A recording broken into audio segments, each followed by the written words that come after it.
Hello everyone, welcome to diet कुंडली।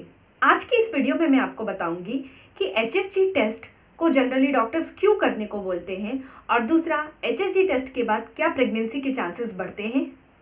HSG test में doctors जो होते हैं वो कंट्रास्ट मटेरियल डाई का यूज़ करते हैं।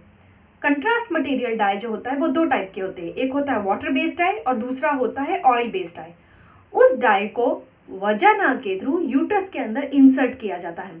जैसे ही वो जो लिक्विड है वो यहाँ पे छोड़ा जाता है तो वो जो लिक्विड फेलोपियन ट्यूब से होता हुआ जाता है, तो उस मोमेंट में एक्सरे इमेजर के थ्रू फीमेल रिप्रोडक्टिव सिस्टम का एक्सरे ले लिया जाता है और वहाँ पर देखा जाता है कि ये जो दोनों फेलोपियन ट्यूब है ये दोनों फेलोपियन ट्यूब ओपन है या नहीं। क्योंकि अगर फेलोपियन ट्यूब में कहीं पे भी कोई ब्लॉकेज रहेगा तो एग स्पर्म से मीट नहीं कर पाएगा, वहाँ पे फर्टिलाइजेशन नहीं हो पाएगा, जिसके कारण से इनफर्टिलिटी आती है। तो ये बहुत ज़्यादा इंपॉर्टेंट होती है कि ये दोनों जो फेलोपियन ट्यूब है ये ओपन होने चाहिए। तो एचएसजी टेस्ट में ये देखा जाता है कि फेलोपियन ट्यूब ओपन है कि नहीं, और जो दूसरा यूट्रस है, यूट्रस गुड शेप में है कि नहीं। जो नॉर्मली जो यूट्रस होता है वो पियर शेप में होता है, बट कई बार ऐसा होता है कि जो यूट्रस है वो कई बार हार्ट शेप में होता है, यूट्रस में कोई ऑब्स्टिकल्स होते हैं या यूट्रस जो होता है वो थोड़ा बेंड होता है।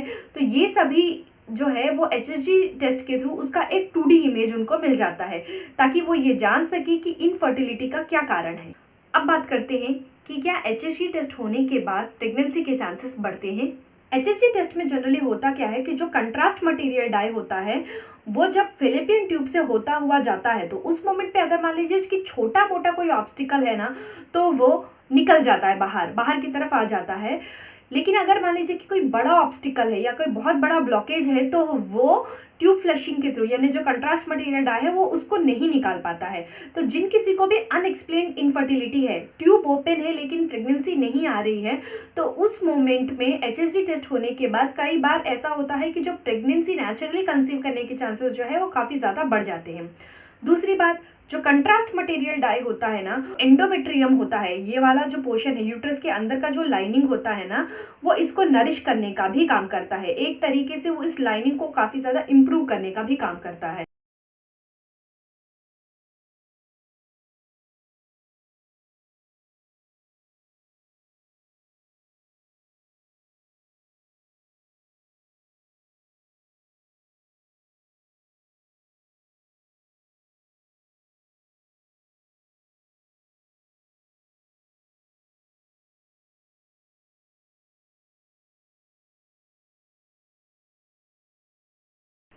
एक और बात मैं आपको बता दूं, एचएसजी टेस्ट होने के बाद प्रेगनेंसी आ जाएगी ऐसा कहीं भी किसी भी बुक में या किसी भी आर्टिकल जर्नल में लिखा नहीं है। एचएसजी टेस्ट के थ्रू प्रेगनेंसी आ ही जाएगी इसकी कोई गारंटी नहीं होती है। एचएसजी टेस्ट जो होता है ये एक एक्सरे है, इसके थ्रू डॉक्टर्स को सिर्फ ये पता चलता है कि फेलोपियन ट्यूब ओपन है कि नहीं और यूट्रस गुड कंडीशन में है कि नहीं, उसका उनको एक 2D इमेज मिलता है।